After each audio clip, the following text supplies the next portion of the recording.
मालकिन तीर्थ यात्रा पर जा रही थीं और उनके जाने से पहले उन्होंने अपनी 15 साल की बेटी काजल को मेरे भरोसे छोड़ दिया। उनका मुझ पर इतना विश्वास था कि उन्होंने साफ कह दिया, मोहित, मेरा पूरा घर तुम्हारे हवाले है। जितना भरोसा मैं तुम पर कर सकती हूँ किसी और पर नहीं। मैं मोहित, 24 साल का एक साधारण सा नौकर, जिसने 12 साल की उम्र से इस घर में काम शुरू किया था। मालकिन के साथ इतना समय बिताने के बाद उनकी उम्मीदों को तोड़ने का सवाल ही नहीं था। उनके शब्द मेरे कानों में गूंज रहे थे, काजल का ख्याल रखना, उसका साथ देना, क्योंकि उसे नींद में चलने की आदत है। काजल एकलौती बेटी अपनी माँ की जान थी। उम्र में 15 की थी, लेकिन दिमाग से अभी भी नादान, थोड़ा लाड़ प्यार में बिगड़ी हुई। बचपन से ही गुड़ियों से खेलने वाली काजल को अपनी माँ की तरह किसी बात की कमी नहीं हुई थी। मालकिन ने हमेशा उसे दुलार से पाला था, इसलिए जब उन्होंने मुझसे कहा कि मैं काजल के कमरे में ही सोऊं, तो मैं हक्का बक्का रह गया। मालकिन, ये ठीक नहीं है, मैंने हिम्मत करके कहा। लेकिन मालकिन अड़ी रहीं। मुझे कोई बहाना नहीं चाहिए, जो कहा है वही करना है। उनकी इस बात ने मुझे परेशान कर दिया। मैं सोच में डूब गया कि आखिर क्या करूं। दिल में पक्का कर लिया था कि मैं काजल के कमरे में नहीं सोऊंगा, चाहे कुछ भी हो जाए। लेकिन मालकिन की बात टालना भी आसान नहीं था। वे एक विधवा थीं, लेकिन संपत्ति और इज्जत के मामले में किसी से कम नहीं।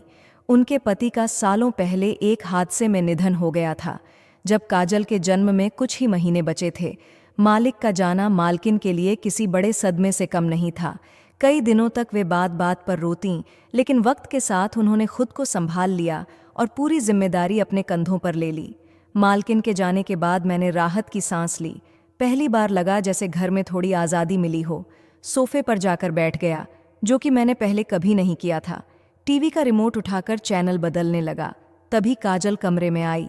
उसकी नज़र मुझ पर पड़ी तो गुस्से से बोली, मोहित, ये क्या बदतमीजी है? माँ से तुम्हारी शिकायत ज़रूर करूंगी।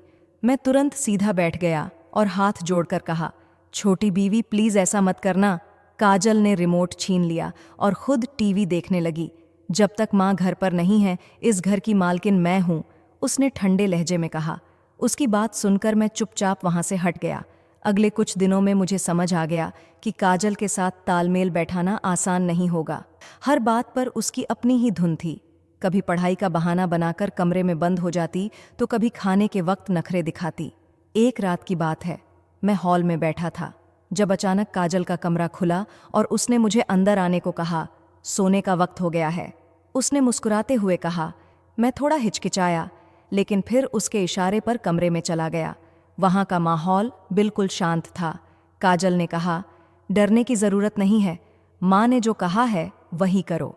उसकी इस बात से मुझे थोड़ा अजीब लगा, लेकिन मैंने खुद को संभाला और बगल में एक कुर्सी पर बैठ गया। कुछ देर बाद काजल सो गई और मैं सोचने लगा कि मालकिन ने क्यों इतना दबाव डाला था। काजल की नींद में चलने की आदत तो मालूम थी, लेकिन ये सब करने की क्या ज़रूरत थी? कई सवाल दिमाग में घूम रहे थे। रात के बीच में अचानक मुझे लगा कि कुछ हलचल हो रही है। आंखें खोलीं तो देखा कि काजल बिस्तर से उठकर दरवाजे की ओर बढ़ रही थी। मैंने तुरंत जाकर उसे वापस लिटा दिया। उसने कुछ बड़बड़ाया, लेकिन फिर सो गई। उस वक्त मुझे मालकिन की बात याद आई कि काजल का खास ख्याल रखना है। शायद इसी वजह से उन्होंने मुझे उसके कमरे में रुकने को कहा था। अगले कुछ दिनों में मैं हर वक्त चौकन्ना रहा। काजल के साथ रहते हुए कई चीज़ें समझ आईं। उसका बचपना, उसकी मासूमियत और उसका अपनी माँ के लिए प्यार। उसने मुझे कभी नौकर की तरह नहीं, बल्कि एक दोस्त की तरह ट्रीट किया। मालकिन की अनुपस्थिति में मैंने भी उसे खुश रखने की पूरी कोशिश की। जब मालकिन तीर्थ यात्रा से वापस आईं, तो उन्होंने मुझे देखकर मुस्कुराया। मोहित, तुम्हारा शुक्रिया। मुझे पता था कि मैं तुम पर भरोसा कर सकती हूँ। उनकी यह बात सुनकर मेरे दिल में एक अजीब सा सुकून महसूस हुआ। मैंने सिर झुका लिया और कहा, मालकिन, यह मेरा फ़र्ज़ था।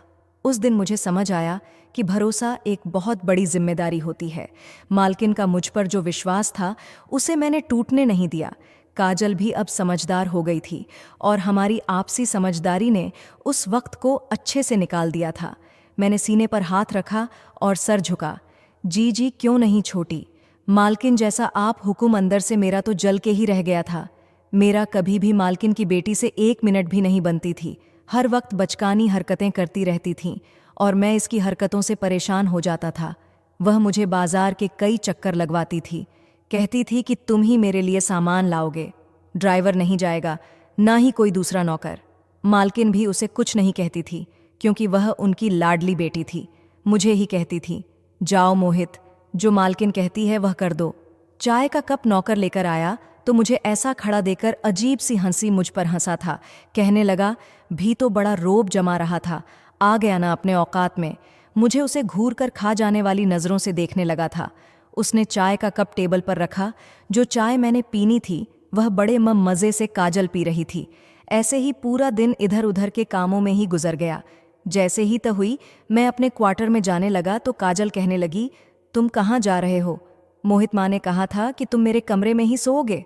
यह सुनते ही मुझे मालकिन की बात याद आ गई। मैंने हैरानी से काजल की तरफ देखा। मैंने कहा, छोटी मालकिन, मुझे अपने क्वार्टर के अलावा कहीं नींद नहीं आती। घर में और नौकर भी हैं, आप उन्हें अपने साथ सुला लें। वह कहने लगी, माँ ने कहा था कि तुम सोओगे तो मतलब तुम ही सोओगे। चलो शराफत से आओ मेरे कमरे में और कालीन पर जाकर लेट जाओ।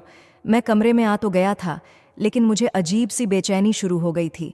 काजल बेड पर जाकर लेट गई थी। उसने लाइट ऑफ कर दी थी। मैं कमरे में इस वक्त गुप्त अंधेरा था। मेरा दिल जोर जोर से धड़क रहा था। भला वह 15 साल की थी, लेकिन मैं तो 15 वर्ष का था।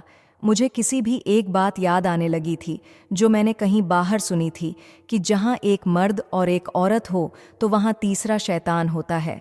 पता नहीं मालकिन ने ऐसा क्यों कहा कि मैं उनकी बेटी के कमरे में अकेला रहूं। उनको चाहिए था कि मैं नौकरानी को काजल के साथ सुला लेती। कमरे में हल्की सी रोशनी थी। एक नज़र मेरी बेड पर लेटी, काजल पर पड़ी तो उसकी चेहरे पर जाकर मेरी नज़र टिक गई। सोई हुई बड़ी मासूम सी लग रही थी, बिल्कुल खुलकर सो रही थी। एकदम ही मैंने अपनी नज़र बदली, अपनी आंखें जोर से बंद कर लीं और सोने की कोशिश करने लगा कि इससे पहले कि मुझ पर शैतान हावी हो, मैं सो जाऊं। ऊपर वाले का ध्यान करते करते ना जाने कब मेरी आंख लग गई थी। घड़ी के तेज अलार्म बजने पर मेरी आंख खुली। मैं हड़बड़ाकर उठा तो देखा कि काजल नींद में ही अपनी घड़ी का अलार्म बंद कर रही थी। मैंने सामने लगी घड़ी की तरफ देखा तो 7 बज रहे थे। मैं फौरन से उठकर उसके कमरे से बाहर निकल गया। उसे स्कूल जाना था और उसके पेपर भी था। मालकिन ने कहा था कि ड्राइवर के साथ काजल को अकेले मत भेजना। इसलिए जब काजल तैयार होकर कमरे से बाहर आई तो ड्राइवर के साथ मैं जाकर उसे स्कूल छोड़ आया। इसके बाद मैं ज़मीनों का हिसाब किताब देखने लगा। इस हिसाब किताब की सारी मेरी जिम्मेदारी थी। उन कामों में ऐसा उलझा कि मुझे याद ही नहीं रहा कि काजल को वापस लेने भी मुझे ही जाना था। जब तक मैं ना जाता, ड्राइवर भी काजल को स्कूल से लेने नहीं जाता, और यह मालकिन का हुक्म था। मैं अपने काम में ऐसा लगा हुआ था कि मेरे दिमाग से यह बात निकल चुकी थी। 12 बजे काजल की छुट्टी होनी थी और मुझे 2 बज चुके थे कि जब मेरे फ़ोन पर बेल बजने लगी और जब मैंने नंबर देखा तो मालकिन का था। मैंने जल्दी से फ़ोन उठाया तो वह मुझ पर भड़क उठी। कहने लगी, मुझे काजल की कॉल आई थी, वह अभी तक स्कूल में है, तुम उसे स्कूल लेने क्यों नहीं गए? ये सुनना था कि मेरा दिमाग घूम गया। मैं तो बिल्कुल भूल चुका था। मैं अपनी ही दुनिया में खोया हुआ था। जब मालकिन ने आकर कहा, जाओ उसे लेकर आओ, मैं अपने काम से बाहर निकला और ड्राइवर को देखा जो चुपचाप खड़ा था। उसकी तरफ गुस्से से देखकर मैंने कहा, तुम मुझे नहीं बता सकते थे कि छोटी मालकिन की छुट्टी हो गई है? वह बेपरवाही से बोला, क्यों बताऊं? मालकिन ने तो तुम्हें ही सबका सरदार बना रखा है, तुम्हें खुद ध्यान रखना चाहिए। उसकी बात सुनकर मेरा गुस्सा और बढ़ गया। मालकिन क्या गईं? सारे नौकर सिर पर चढ़ गए थे। मैंने चुपचाप गाड़ी में बैठने का इशारा किया और स्कूल की तरफ रवाना हो गया। जब स्कूल पहुंचा तो वहां सन्नाटा पसरा हुआ था। सिर्फ काजल स्कूल में थी। चौकीदार ने मुझे देखते ही नाराजगी से कहा, इतनी देर क्यों हो गई? काजल गुस्से में लाल पीली होकर गाड़ी में बैठ गई। रास्ते भर बस मुझे ही सुनाती रही, माँ को आने दो, तुम्हारे कान खिंचवाऊंगी। मुझे पता था कि गलती मेरी थी, इसलिए चुपचाप उसकी बातें सुनता रहा। घर पहुंचने पर देखा कि घर का हाल और भी खराब था। खाना बनाने वाला किचन में ही नहीं था और नौकरानी सफाई छोड़ अपनी बातों में व्यस्त थी। यह देखकर मेरा सिर चकरा गया। मालकिन के बिना तो घर का हर कोना अस्त व्यस्त लग रहा था। मैंने नौकरानी को डांटकर सफाई करने को कहा और अपनी निगरानी में पूरा घर साफ करवाया। रात को थकान इतनी थी कि मैं हॉल में सोफे पर ही सो गया। अचानक आधी रात को मुझे किसी के कदमों की आहट सुनाई दी। आंखें खोलीं तो देखा कोई काजल के कमरे के बाहर खिड़की से झांकने की कोशिश कर रहा था। मैंने तेज आवाज में पूछा, कौन है? वह शख्स फौरन किचन की ओर भागा। मैं भी दौड़ता हुआ किचन में पहुंचा, लेकिन वहां कोई नहीं था। किचन का बाहरी दरवाज़ा खुला मिला। बाहर झांका तो वहां भी सन्नाटा था। दरवाज़ा बंद कर मैं फिर हॉल में आकर लेट गया। मन में सवाल उमड़ रहे थे कि आखिर यह शख्स कौन हो सकता है। थोड़ी देर बाद काजल के कमरे में गया। वह बेड पर सो रही थी, लेकिन नींद में डर कर बड़बड़ा रही थी। माँ, मुझे कुत्ते खा जाएंगे, मेरा हाथ पकड़ लो। उसकी बेचैनी देखकर मैंने अपना हाथ उसके हाथ में दे दिया। वह हाथ पकड़ते ही शांत हो गई और गहरी नींद में सो गई। मैं देर तक खड़ा रहा, यह सोचते हुए कि कब वह गहरी नींद में जाएगी और मैं अपना हाथ छुड़ा सकूंगा। आखिरकार जब वह गहरी नींद में चली गई तो मैंने धीरे से अपना हाथ छुड़ाया और कालीन पर लेट गया। उस रात मैंने भी एक नौकर के कहने पर दूध की खीर खाई। खीर का असर यह हुआ कि रात भर गहरी नींद सोया और सुबह 6 बजे आंख खुली। बेड देखा तो काजल गायब थी। संडे का दिन था, इसलिए उसके जल्दी जागने की उम्मीद नहीं थी। पूरे घर में खोजा, लेकिन वह कहीं नहीं मिली। मेरा दिल धक धक करने लगा। मालकिन उसे मेरी जिम्मेदारी पर छोड़कर गई थीं। नौकरों को शोर मचाकर जगाया, लेकिन सब बेकार। तभी मुझे ध्यान आया कि कुछ दिन पहले जो आदमी काजल के कमरे के बाहर खड़ा था, शायद वही बावर्ची था। फौरन मालकिन को फ़ोन किया और सारी बात बताई। मालकिन ने मुझे बावर्ची के घर जाने को कहा और खुद पुलिस को खबर दी। बावर्ची के घर पहुंचा तो उसकी बीवी ने कहा, वह तो रात से घर नहीं आया। मोहल्ले वालों से पता चला कि सुबह सुबह वह काजल को गाड़ी में बिठाकर कहीं ले गया। पुलिस भी आ चुकी थी। बंगले के कैमरों में साफ दिखा कि बावर्ची काजल को जबरदस्ती गाड़ी में बिठा रहा है। गाड़ी का नंबर ट्रेस हो चुका था। मैं पुलिस के साथ भागा। एक सुनसान जगह पर गाड़ी खड़ी मिली। मुझे याद आया कि बावर्ची एक बार मुझे ऐसी ही जगह लाया था जहां उसके दोस्त रहते थे। मैं पुलिस से पहले वहां पहुंचा। दरवाजे पर जोर से लात मारी और अंदर घुसा। सामने काजल रस्सियों से बंधी थी और वह तीनों हंस रहे थे। काजल की हालत देखकर मेरा खून खौल उठा। मैंने बिना सोचे समझे उन तीनों पर टूट पड़ा। थोड़ी देर बाद पुलिस भी वहां पहुंच गई और उन्हें गिरफ्तार कर लिया। काजल डर के मारे मेरे गले लगकर रोने लगी। मैंने उसे सांत्वना दी, डरने की जरूरत नहीं है, जब तक मैं हूं तुम्हें कुछ नहीं होगा। मालकिन भी कुछ दिनों बाद लौट आईं। काजल उन्हें देखकर रो पड़ी।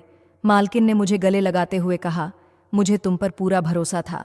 मैंने उन्हें आश्वासन दिया कि काजल मेरी बहन जैसी है और जब तक मैं जिंदा हूं कोई उसे नुकसान नहीं पहुंचा सकता। मालकिन की आंखों में कृतज्ञता थी। तो दोस्तों, यह थी कहानी। अगर आपको पसंद आई हो तो इसे लाइक, शेयर और कमेंट ज़रूर करें। अगले हफ्ते फिर एक नई कहानी के साथ मिलेंगे। धन्यवाद।